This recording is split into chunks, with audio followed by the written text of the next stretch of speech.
Om Namo Bhagavate Vasudevaya.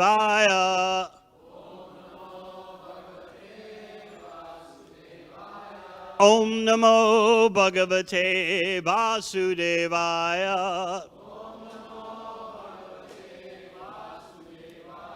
Om Namo Bhagavate Vasudevaya.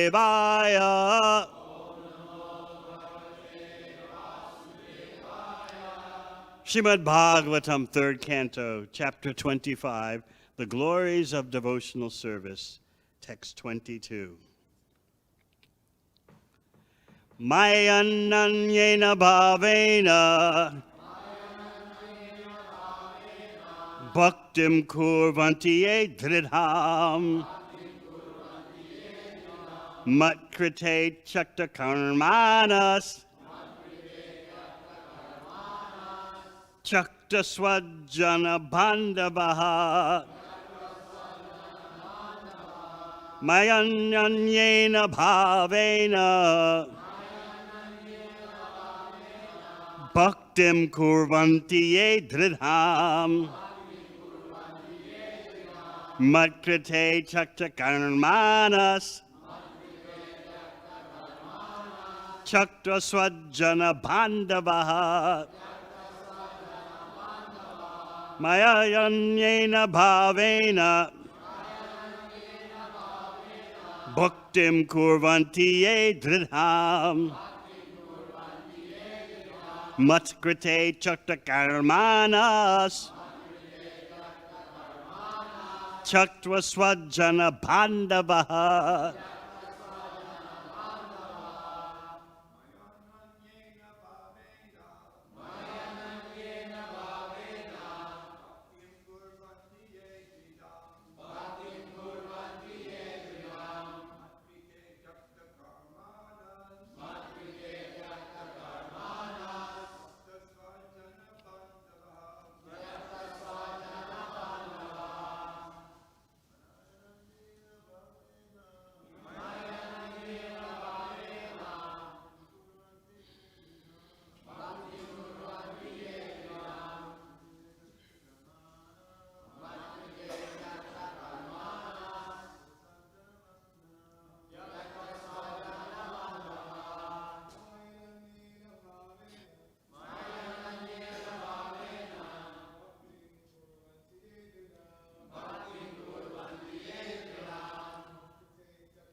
Vaishnavis.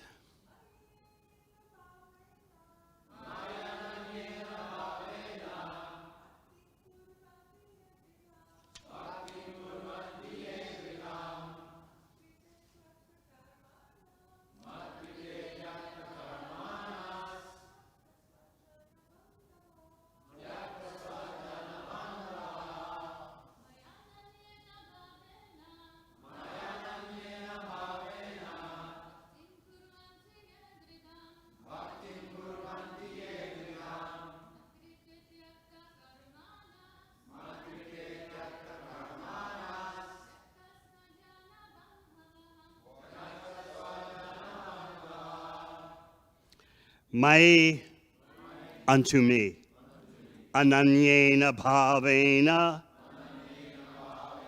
with undeviated mind, bhaktim, devotional service, kurvanti, perform, yea, those who, dridham, staunch, matkrite, for my sake, chakta, renounced, karmana, activities, chakta, renounced, swajana, family relationships, bandava, friendly acquaintances.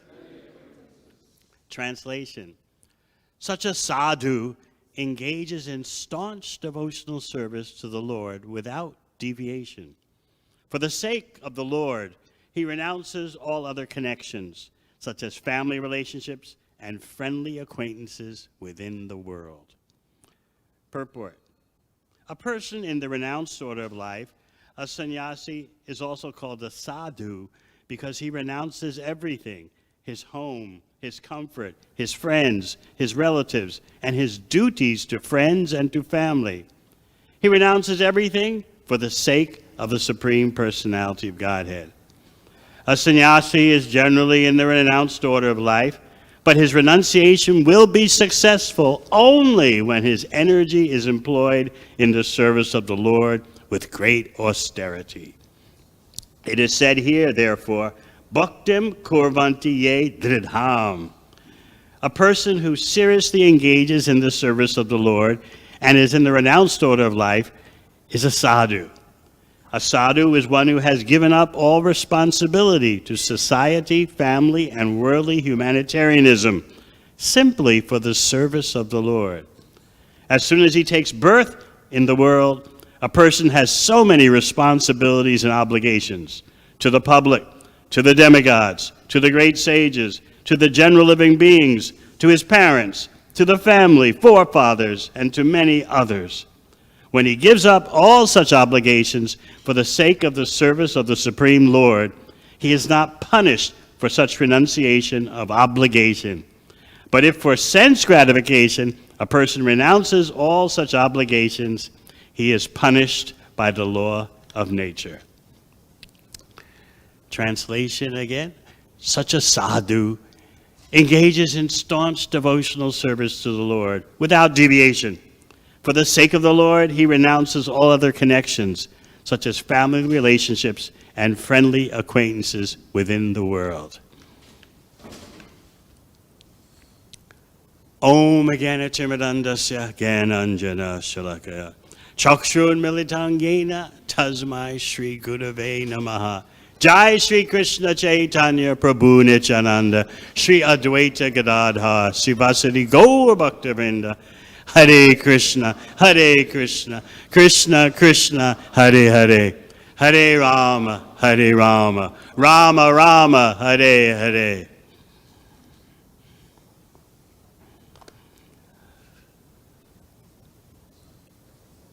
The important point that Lord Kapila Dev is focusing on is the staunch, unbroken engagement in devotional service. Yesterday we heard so sincerely from Naikatmar Prabhu about the verse Tatikshava Karanika, the various embellishments, the various decorations of a sadhu.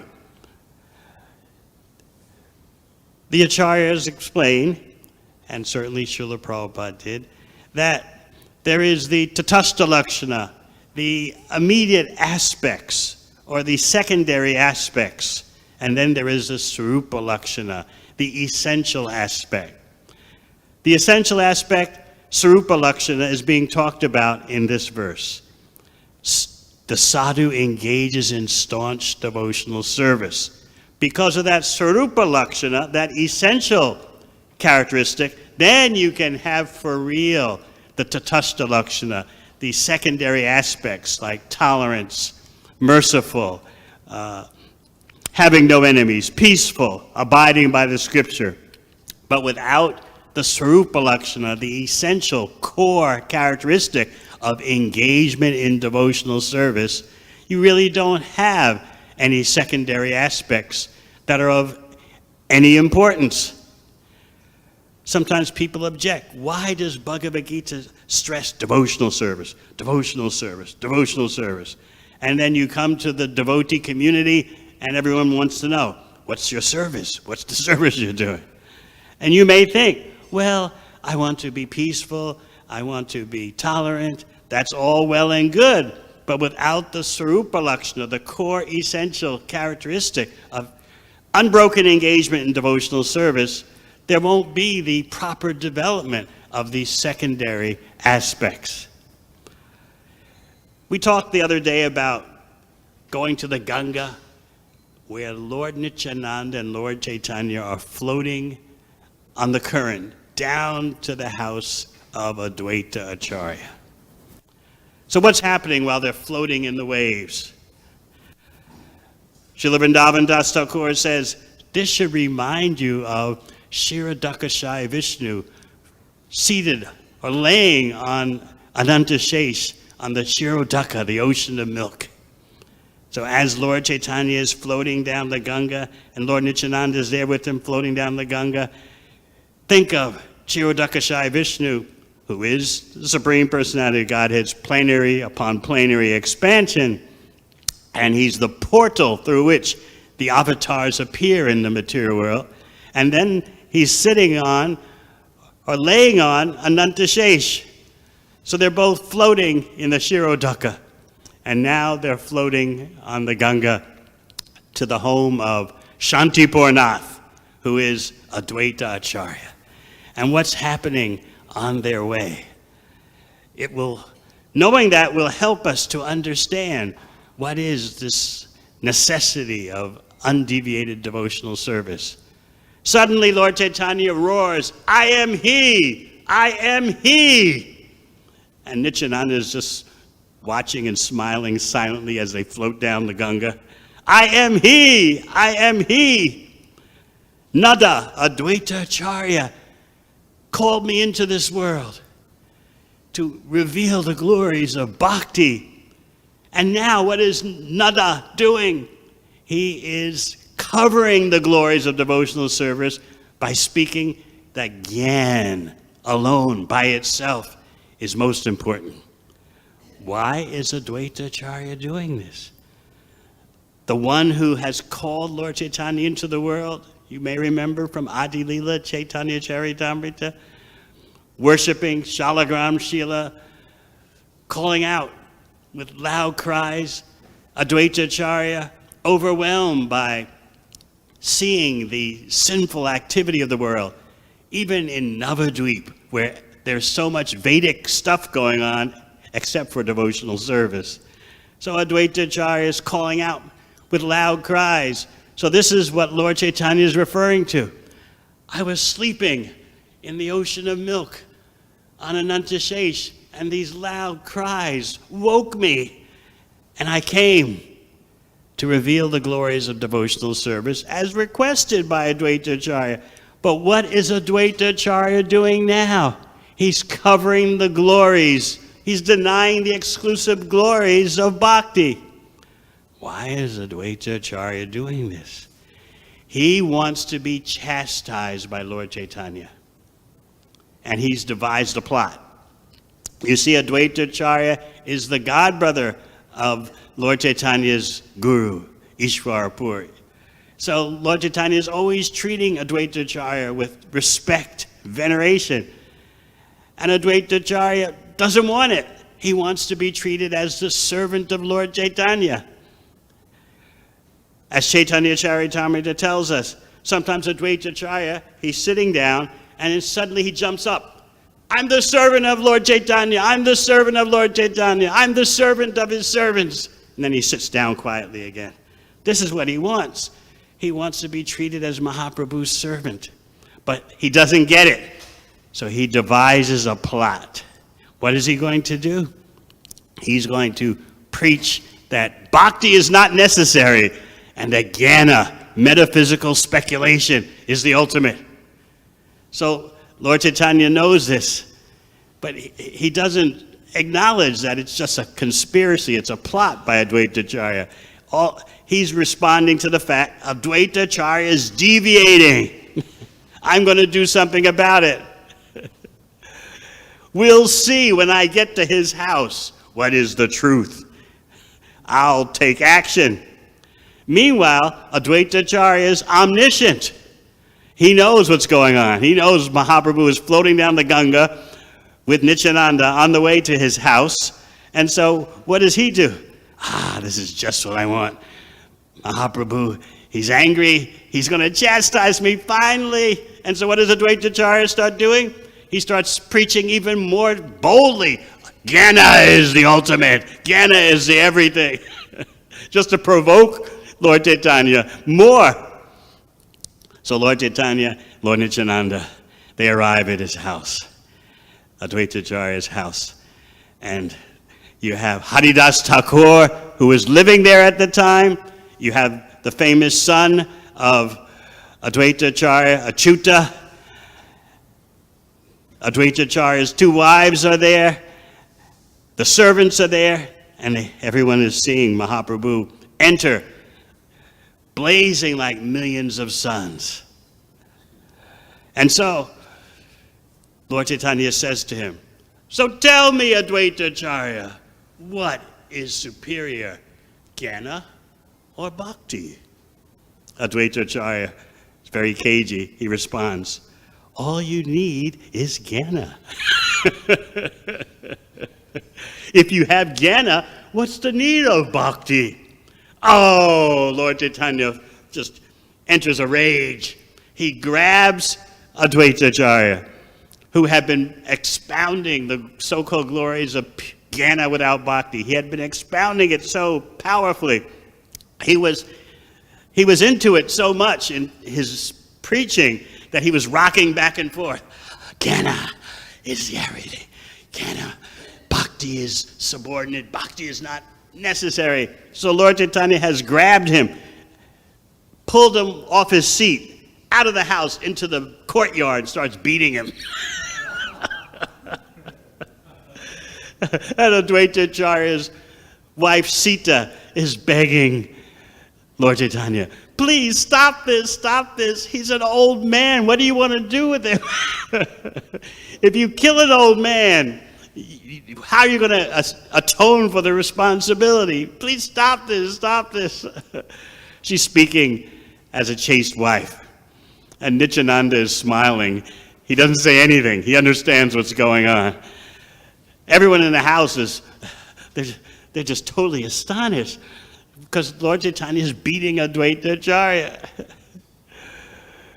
Finally, Lord Chaitanya comes out of his anger trance and he sits at the doorway and he begins to explain his own glories. I'm the one who killed Kamsa.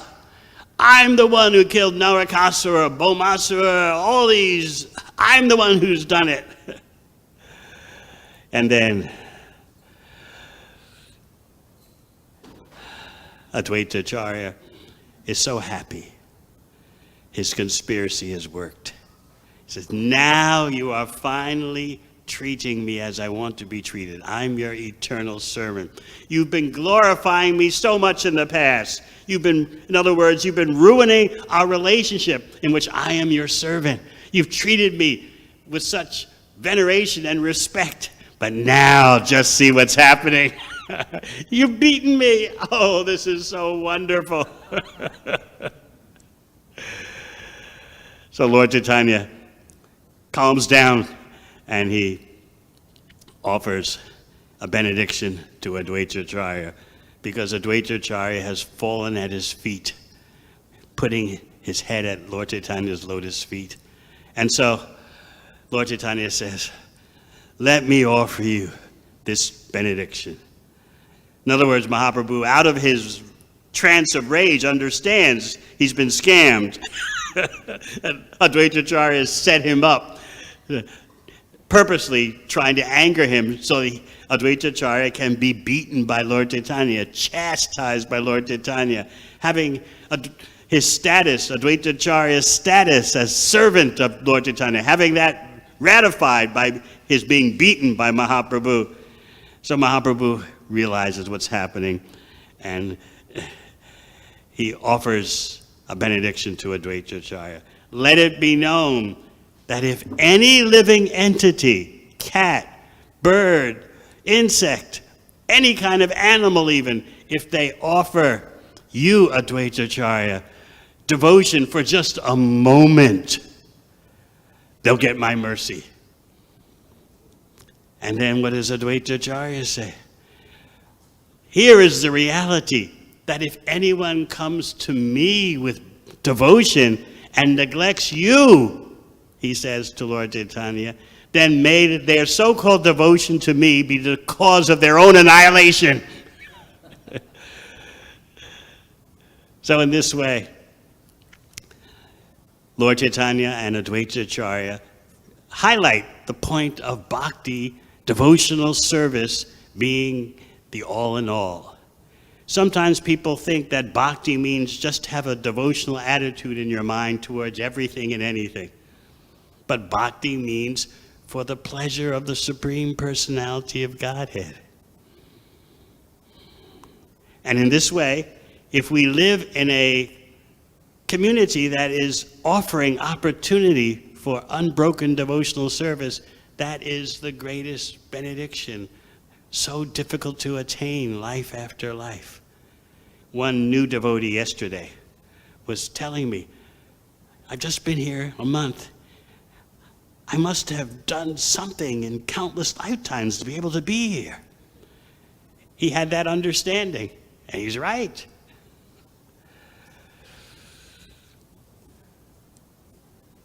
In Melbourne, Australia, Srila Prabhupada was speaking something very powerful. I said the other day how he revealed that if someone takes one of his books from a Sankirtan devotee, or whoever is distributing his books, someone takes the book in their hand, appreciates it, very nice, hands it back to the distributor, but not today. That appreciation is enough to give that person a guaranteed human form of life in the next birth. So another thing he said was that you're not living in the material world if you're in a temple and you are staunchly engaged in devotional service. Ananya bhakti, unbroken devotional service. Ananya bhava, that emotional state of being constantly thinking, what gives Krishna the best pleasure? That means you're not in the material world anymore. So he was explaining that if your attitude in being in the temple community is, how can I offer service to Krishna according to what Krishna wants? Then you're not in the material world anymore. If you're always thinking, how can I render service for the pleasure of the deities according to their desire, service done according to their desire, then you're not in the material world anymore, Srila Prabhupada explained. He said, you're in Vaikuntha. He said, you're in Vrindavan. All the devotees roared, Jai! You have a choice. When you want to be the enjoyer, you're in the material world. When you offer yourself for Krishna's pleasure and you engage constantly in devotional service, you've left the material world. So that is the advantage of living in a temple community. So this new devotee had some realization. How did I get here? Because I was asking him, what brought you here?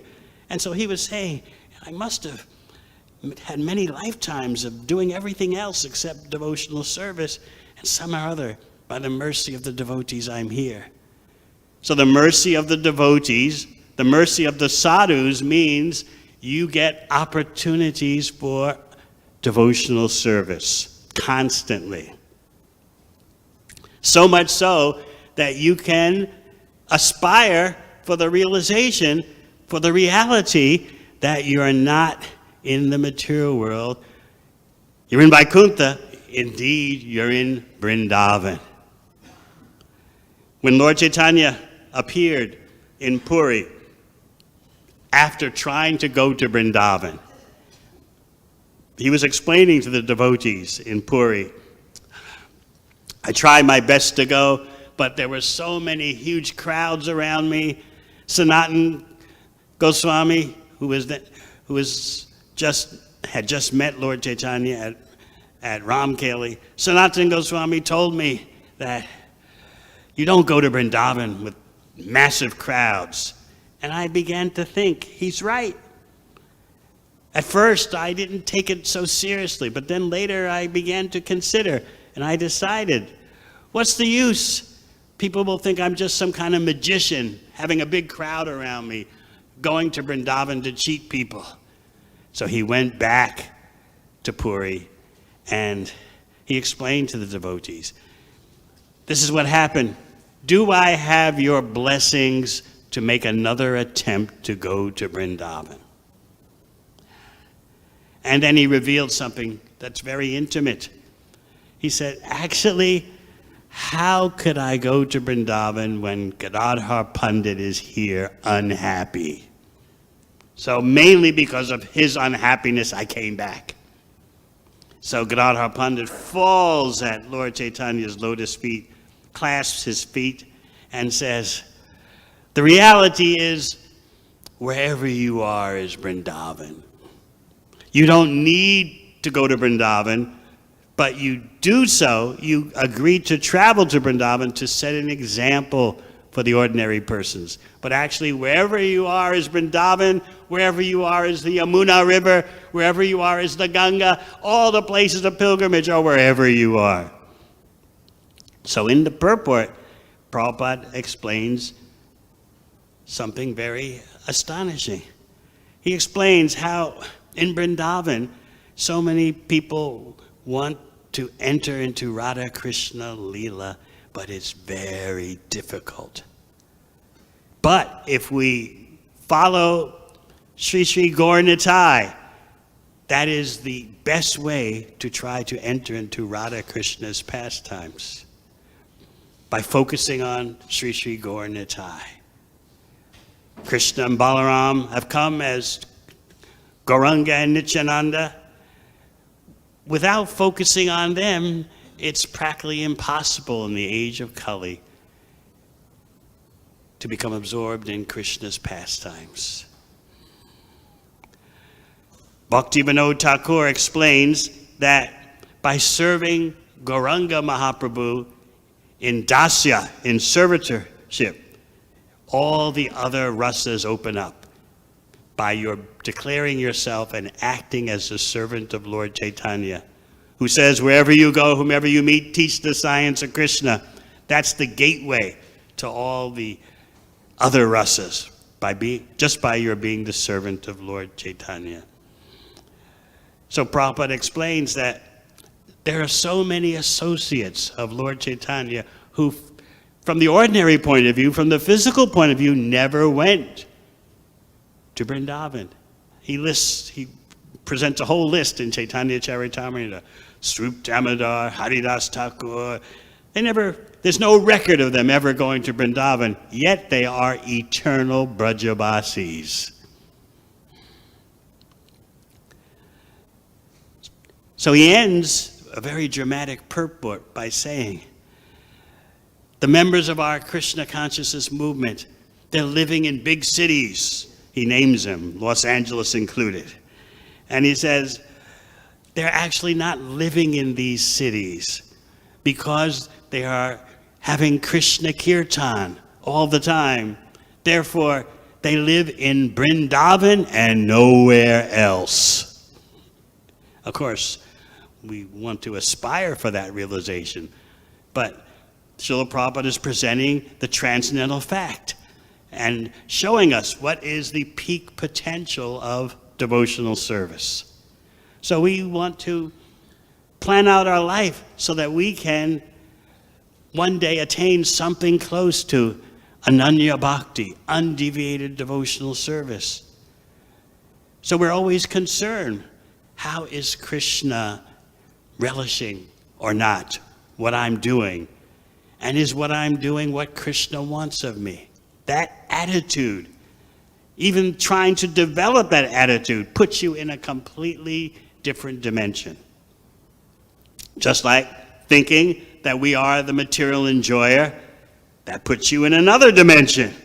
So this is the nature of Tatastha Shakti, the marginal potency of Krishna. You can go either way. Krishna has given us a tiny, tiny bit of independence to choose which river we're going to be swept away in, the river of materialism or the river of devotional service. Once you jump in, you're carried away. But you have the tiny bit of independence to choose how you're going to be swept away. So in material life, we make such a big thing about our material options, our material possibilities. We inflate ourselves into being some kind of big controller and enjoyer. And as I often explain, the way the material world's constructed is that as soon as you want to enjoy, you have to control. Even that control may be so slight and so subtle. Still, maybe you're just moving your eyebrows, giving a look, changing the inflection of your voice. How are you doing today? That's control. You can't experience any kind of material enjoyment without some degree of control. And that means we're misusing our independence. But if we declare ourselves to Krishna, I'm here in the temple community for your pleasure. And most of all, I want to do something that you want me to do. Then you've left the material world. And the more you retain that kind of consciousness and deepen it, the more you realize, indeed, you're living in Vrindavan. So this is the benediction that the deities are giving us. They're giving us a chance to see them and serve them through parampara, spread their glories. And the more our service attitude thickens, to the extent we can aspire for this, I can't live without glorifying Krishna. Then you know your spiritual health has returned. So let us remember how Lord Chaitanya dealt with Advaita Acharya to establish the exclusive glories of bhakti. And let us remember how Advaita Acharya chose to intimidate Lord Chaitanya, to anger him by pretending to deny the exclusivity of bhakti by exalting jnana, metaphysical speculation on Brahman, as the ultimate. If you got that, who needs bhakti? And this brought about such a severe reaction that Lord Chaitanya was beating Advaita Acharya, to Advaita Acharya's great satisfaction. Hare Krishna. Any questions?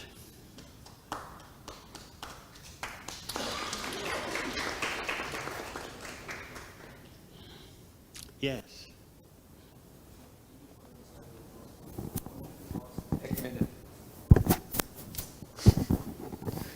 I wanted to ask, how can we cultivate deep and loving relationship with devotees just like we see in Chaitanya Charitamrita? To develop deeper relationships with devotees. Just like I had a very wonderful discussion with Subhas Prabhu yesterday, I felt so energized, so focused.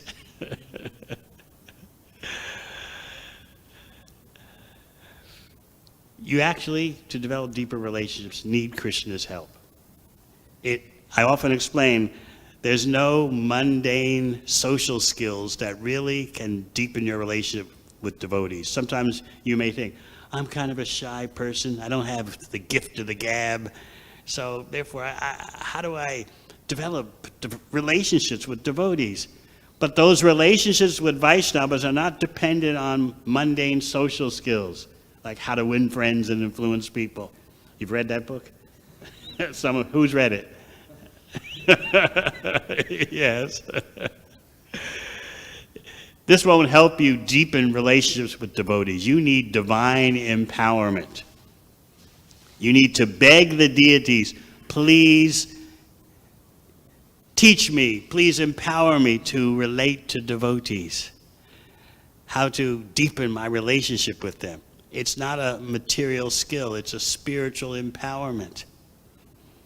Otherwise, materially, we're all so different. You can look in the room, and for many of you, the persons you're associating with here in the temple community, in your material karmi life, you'd never associate with such persons. Maybe unless you're from India, but if you're from a non-Indian background and you look around in the room, think, if it wasn't for bhakti, I wouldn't be around any of these people. So materially, we're also different. But spiritually, because we're serving Krishna, our bond is much deeper than any kind of ethnic, nationalistic, gender, whatever. Our bond is much deeper than that. But you have to beg the deities for the empowerment to realize that. If you take your association with devotees as something very casual, yeah, Prabhu, how are you today? Yeah, I see you every day walking on the Vatsika Avenue. Everydayism is the enemy of Vaishnava relationships. Every day I see these Prabhus. Another day, another devotional service. Yeah, what do you want now? Yeah, I'm on the roster. All right. The more you take an opportunity to associate with devotees as divine, the more Krishna will give you the empowerment, how to relate to devotees. Even sometimes they tick you off. We're all individuals, and sometimes we have disagreements how to serve Krishna best. So you're thinking, how can that devotee think like that? I mean, it's quite obvious what I'm trying to do, and this devotee doesn't understand. So that happens. But if you always try to see how each devotee is trying to serve Krishna and pray for the intelligence, how to handle even those you disagree with, life will be different. But you can't do it without Krishna's mercy. So you have to come before the deities and beg.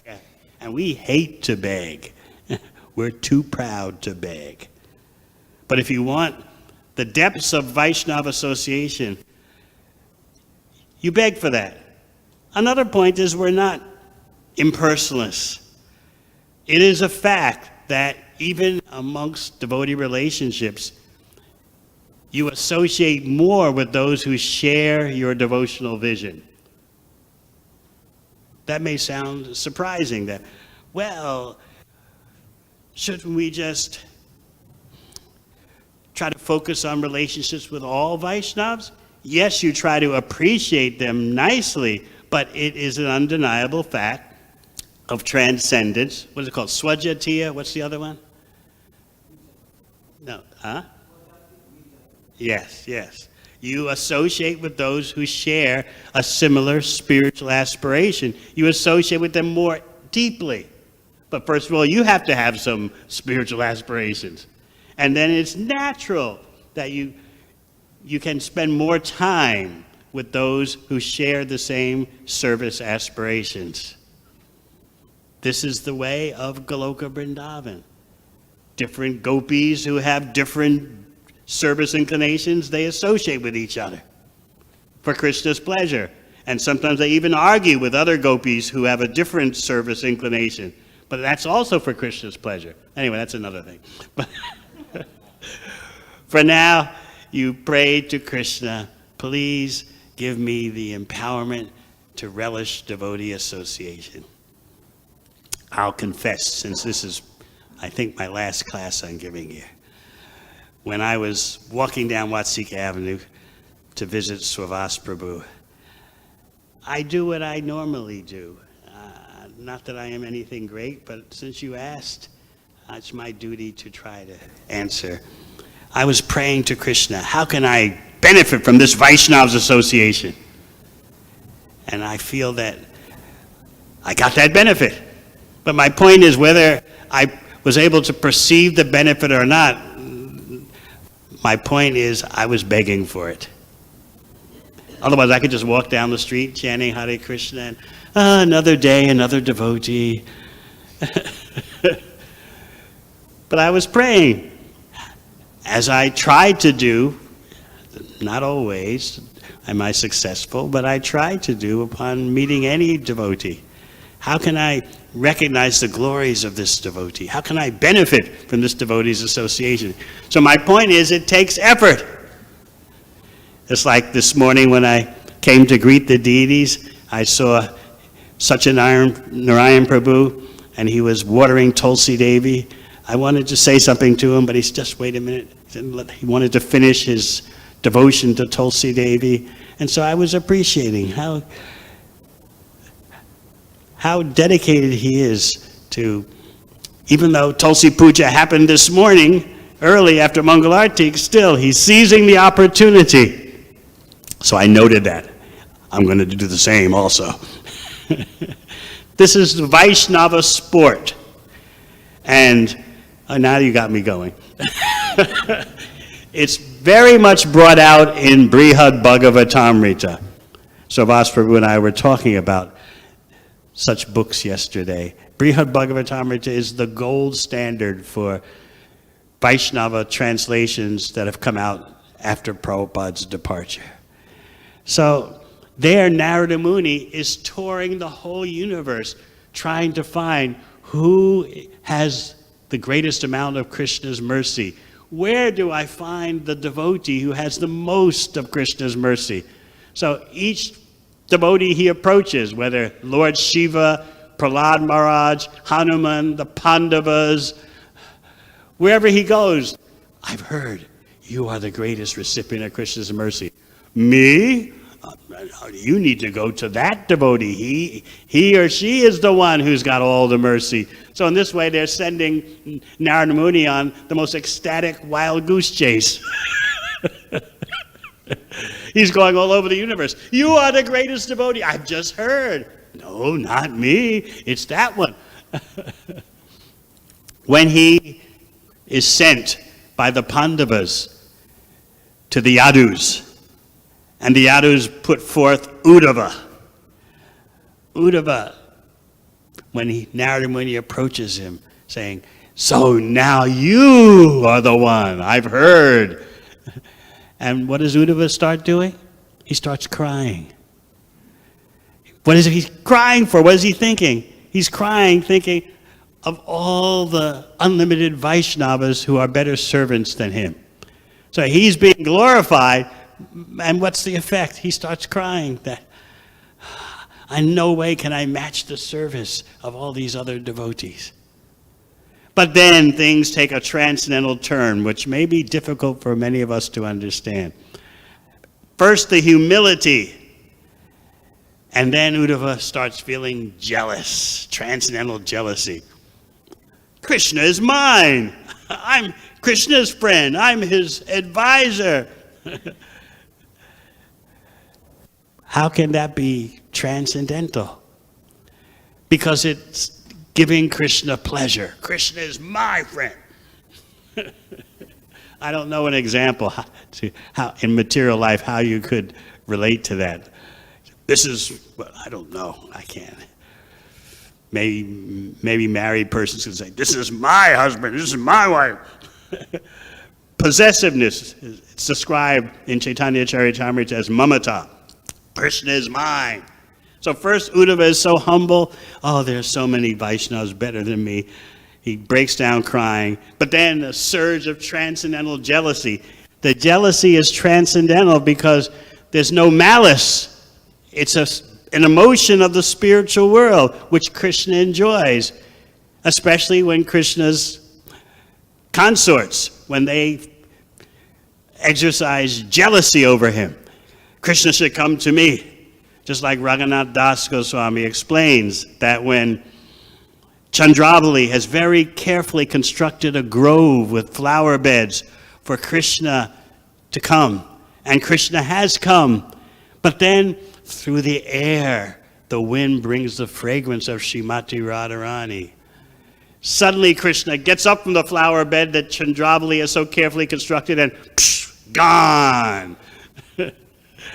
So all this is going on for Krishna's pleasure, this transcendental jealousy.